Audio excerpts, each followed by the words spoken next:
আগামী জাতীয় নির্বাচনের আগে বাংলাদেশের রাজনীতিতে জোট ও সমঝোতার আলোচনা তীব্র হচ্ছে। বিএনপি, জামায়াত, গণ অধিকার পরিষদ, এনসিপি এবং অন্যান্য দলগুলো বিভিন্ন ফ্রন্টে নিজেদের কৌশল সাজাচ্ছে। শুধুমাত্র ভোটে অংশ নেওয়া নয়, নির্বাচনের পর সরকার গঠনেও সমস্ত দলের প্রতিনিধিত্ব নিশ্চিত করার বিষয়টিও আলোচনার কেন্দ্রবিন্দুতে। নির্বাচনকে শুধুমাত্র সংকট উত্তরণের পথ হিসেবে দেখা হচ্ছে না, বরং এটি দেশের স্থিতিশীলতা, উন্নয়ন অগ্রগতি এবং সরকারের কার্যকারিতা ধরে রাখার একটি গুরুত্বপূর্ণ মাধ্যম হিসেবেও বিবেচিত হচ্ছে। জীবন অবাক না করলে কে করবে? 28% মিল্ক ফ্যাটের অবাক করার সাথে ফ্রেশ মিল্ক পাউডার। জীবন অবাক করুক প্রতিদিন। গণ অধিকার পরিষদ, এনসিপি এবং অন্যান্য তরুণদের দল ইতোমধ্যে নির্বাচনী জোট গঠনের বিষয়ে আলোচনা শুরু করেছে। গণ অধিকার পরিষদের নেতা নুরুল হক নূর পর্দার আড়ালে আন্ডারস্ট্যান্ডিং বা বোঝাপড়া তৈরি করতে চাইছেন, যাতে নির্বাচনের ফলাফলে সরকারের কাঠামোয় গণ অভ্যুত্থানে অংশ নেওয়া দলগুলো স্থান পায়। একই সঙ্গে বিএনপির যুগপৎ আন্দোলনের অংশ হিসেবে তারা আলাপ আলোচনা চালাচ্ছে।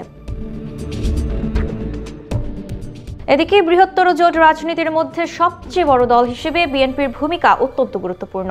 বিএনপির ভাবনায় রাজনীতিতে আলোচনা ইতিবাচক এবং নির্বাচনকে কেন্দ্র করে একটি ফরমেশন বা জোট তৈরি হবে। পাশাপাশি জাতীয় সরকারের গঠন এবং সংসদীয় কাঠামো নিয়েও জোটের আলোচনায় প্রতিশ্রুতি রয়েছে, যা নির্বাচনে আসন বণ্টন ও জোটের শরিকদের সঙ্গে সমঝোতার ভিত্তি হবে। নির্বাচনের আগে রাজনৈতিক দলগুলোকে দুই ফ্রন্টে ভাগ করা যায়। একদিকে রয়েছে ধর্মভিত্তিক 8টি দল, যার মধ্যে জামায়াত, ইসলামী আন্দোলন, খেলাফত মজলিস ও বাংলাদেশ খেলাফত মজলিস সহ অন্যান্য দল একত্রে ভোটের মাঠে অংশ নেবে। এই জোট নির্বাচনের আগে একটি সমঝোতা করেছে, যাতে একই আসনে শুধু একজন প্রার্থী দাঁড়ায়, ফলে ভোট বিভাজন কমানো যায়। ইসলামী আন্দোলনের যুগ্ম মহাসচিব আশরাফুল আলম এ বিষয়ে জানিয়েছেন, সমঝোতার মূল লক্ষ্য হলো ইসলামের নামে প্রতিনিধিত্বশীল দলগুলোকে একটিমাত্র ভোট বক্সে আনা। অন্যদিকে গণ অভ্যুত্থানের নেতৃত্ব দেওয়া তরুণদের দল এনসিপি এবং গণ অধিকার পরিষদ, এবি পার্টি সহ কিছু সমমননা দল একটি তৃতীয় জোট হিসেবে আত্মপ্রকাশ করতে চাইছে। যদিও জোটের চূড়ান্ত কাঠামো এখনো তৈরি হয়নি, শুধু দলগুলো কৌশলগত অ্যালায়েন্স বা অংশগ্রহণের ভিত্তিতে ভোটের প্রস্তুতি নিচ্ছে।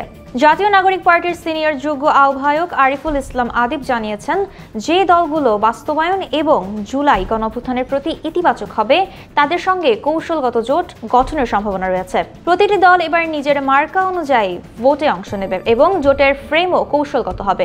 গণ অধিকার পরিষদের নুরুল হক নূর জানিয়েছেন, বিএনপি এবং জামায়াত দুই ফ্রন্টের মধ্যে মূল প্রতিদ্বন্দ্বিতা হবে। তৃতীয় জোটও ভবিষ্যৎ বোঝাপড়ার মাধ্যমে এসব বড় জোটের সঙ্গে সমঝোতায় যেতে পারে।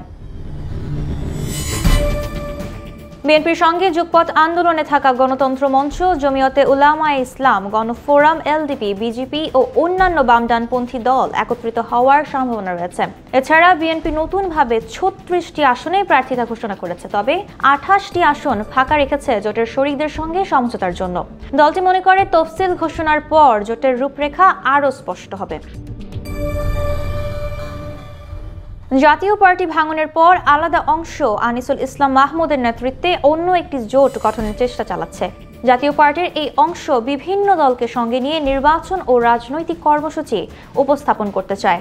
মুজিবুল হক চুন্নু জানিয়েছেন, বিদেশি পর্যবেক্ষকরা সবাই চাইছেন অন্তর্ভুক্তিমূলক নির্বাচন, যাতে ভবিষ্যতে স্থিতিশীল সরকার গঠিত হয়।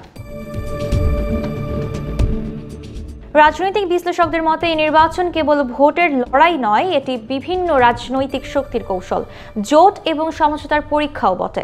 বড় দলগুলোর মধ্যে বিএনপি, জামায়াত এবং তরুণদের দলগুলো যেমন এনসিপি, প্রত্যেকেই নিজেদের অবস্থান এবং রাজনৈতিক প্রভাব বজায় রাখার চেষ্টা করছে। অন্যদিকে ধর্মভিত্তিক দলগুলো মোট বিভাজন এড়াতে সমঝোতা করেছে। সব মিলিয়ে নির্বাচনের আগে রাজনীতিতে এখন কৌশলগত জটিল পরিস্থিতি বিরাজমান।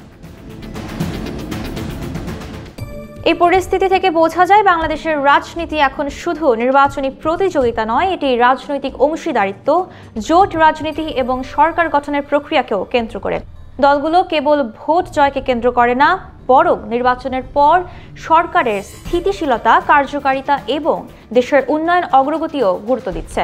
নির্বাচনের মাঠে সব দলকে অংশগ্রহণের সুযোগ দেয়াই এখন রাজনৈতিক গ্রহণযোগ্যতা ও স্থিতিশীলতার মূল চাবিকাঠি।